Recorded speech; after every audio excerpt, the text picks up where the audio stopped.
안녕하세요. 법무법인 강남의 이현조 변호사라고 합니다. 집합건물 관리단 분쟁 사건을 하면서 저희가 가장 많이 상담을 요청받는 주제 중 하나가 바로 관리인을 어떻게 해임할 수 있는가입니다. 관리인은 관리단을 대표하여 사실상 거의 모든 권한을 행사하기 때문에 관리인이 제대로 직무 수행을 하지 않을 경우에는 건물 관리에 큰 차질이 생길 수 있습니다. 또 관리인이 집합건물법과 관리규약을 제대로 지키지 않으면 구분 소유자들과 임차인들의 재산권에 큰 피해가 생길 수도 있습니다. 그런데 현실에서는 문제 있는 관리인이 2년을 초과하여 장기간 관리인으로 활동하는 경우가 매우 많습니다. 이런 문제를 해결하기 위해서는 결국 관리인을 해임하고 정상적인 관리인을 다시 선출해야 되는 문제가 있습니다. 그래서 이번에는 관리인을 해임하기 위한 방법을 알려드리기 위해서 총 6편의 영상을 시리즈로 준비했습니다. 관리인을 해임시키기 위한 방법은 크게 두 가지가 있습니다. 첫 번째, 소송을 통해 관리인을 해임하는 방법, 그리고 두 번째는 관리단 집회를 통해서 해임하는 방법이 있습니다. 이번 영상에서는 법원에 관리인 해임 청구 소송을 제기하는 방법을 통해서 관리인을 해임하는 그런 방법에 대해 알아보도록 하겠습니다. 우리 집합건물법 제24조 제5항은 관리인 해임 청구 소송에 대해 규정하고 있습니다. 법조문을 한번 보시면 제24조 관리인의 선임 등 제5항 관리인에게 부정한 행위나 그 밖에 그 직무를 수행하기에 적합하지 아니한 사정이 있을 때에는 각 구분 소유자는 관리인의 해임을 법원에 청구할 수 있다. 이 규정에서 말하는 부정한 행위나 그 밖의 직무를 수행하기에 적합하지 아니한 사정이란 어떤 의미일까요? 이 규정만 봐서는 그 의미가 명확하지 않은데요. 집합건물법이나 관리규약상 관리인의 의무를 위반한 사정만 있다면 해임 사유가 있다고 보아야 하는지 의문이 들 수 있습니다. 법원은 위 규정상의 관리인 해임 사유에 대해서 판단 기준을 이렇게 제시하고 있습니다. 서울고등법원 판결을 한번 볼 텐데요. 집합건물법 제24조 제5항에서 각 구분 소유자가 관리인의 해임을 법원에 청구할 수 있도록 한 사유, 즉 관리인에게 부정한 행위나 그 밖의 직무를 수행하기에 적합하지 아니한 사정이란 관리인이 법령이나 관리단 규약에 반하는 행위를 하거나 관리비를 횡령하는 등 구분 소유자들로부터 관리를 위임받은 취지에 반하여 구분 소유자들에게 손해를 입히는 행위 등을 함으로써 구분 소유자들과의 신뢰 관계를 현저히 훼손한 경우 또는 관리인이 건강상 재정상의 사유로 관리인으로서의 직무를 수행하기 적합하지 아니하게 된 경우 등을 의미한다고 할 것이다 라고 판시하고 있습니다. 법원은 비슷한 취지에서 이런 문구로 해임 사유를 설명하기도 하는데요.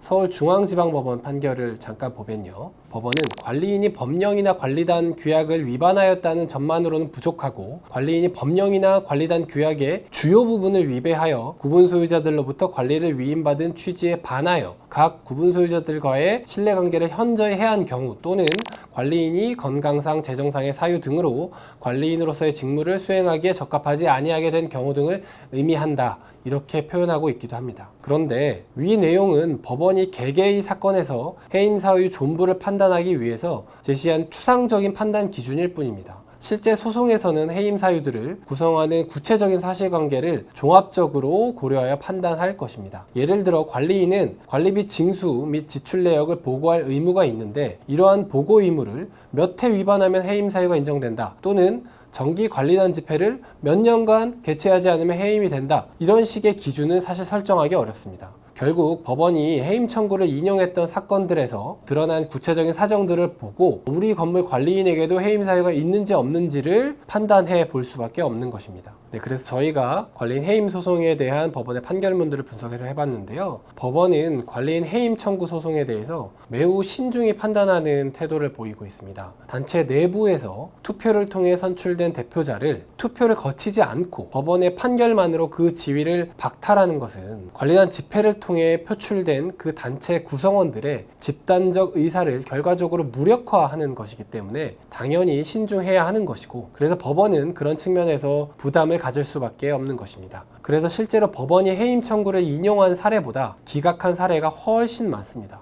정확한 비율을 계산해 볼 수는 없지만 해임 청구가 인용된 비율은 채 10%도 안 될 것으로 보입니다.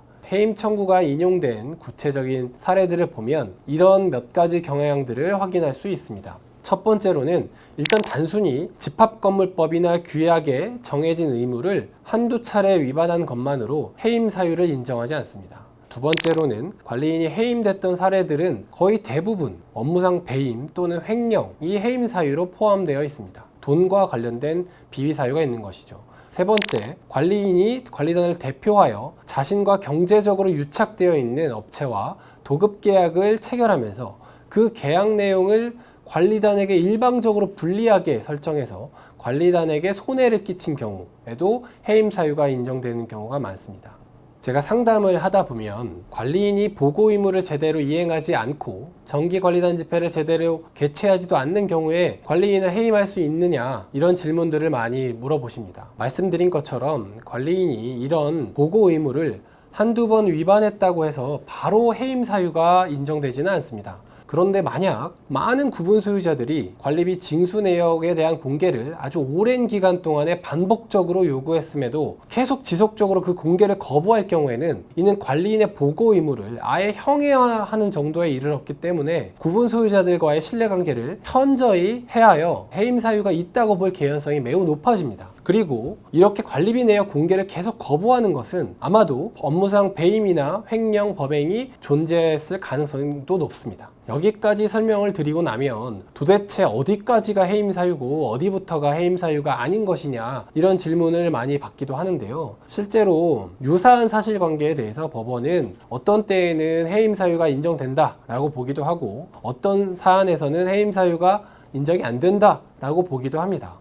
그렇기 때문에 해임 청구 소송에서 승소하기 위해서는 증거 수집과 소송 전략이 매우 중요합니다. 해임 사유에 관해서 얼마나 효과적으로 증거 수집을 하는지, 해임 사유를 어떻게 추가로 발굴하고 심지어 어떻게 추가로 유도할 수 있는지, 관리인과 구분 소유자들 사이의 신뢰관계가 현저히 훼손되었다는 사정을 얼마나 유효적절하게 법원의 자료로 제출할 수 있는지, 그리고 유리한 법원의 판결례들을 얼마나 잘 수집하여 효과적으로 현출할 수 있는지에 따라서 같은 사실관계라도 해임 청구 소송의 승패는 천지차이일 수 있습니다. 그렇기 때문에 관리인이 어떤 잘못을 했다고 덜컥 해임 소송부터 제기하지 마시고 관리인 분쟁에 관하여 경험과 전문성이 있는 변호사랑 꼭 상의하셔서 가장 효과적인 대응 방법을 찾으셔야 할 필요가 있습니다. 이상으로 관리인에 대한 해임 청구 소송에 대해서 구체적으로 알아보았습니다. 영상은 이것으로 마치겠습니다.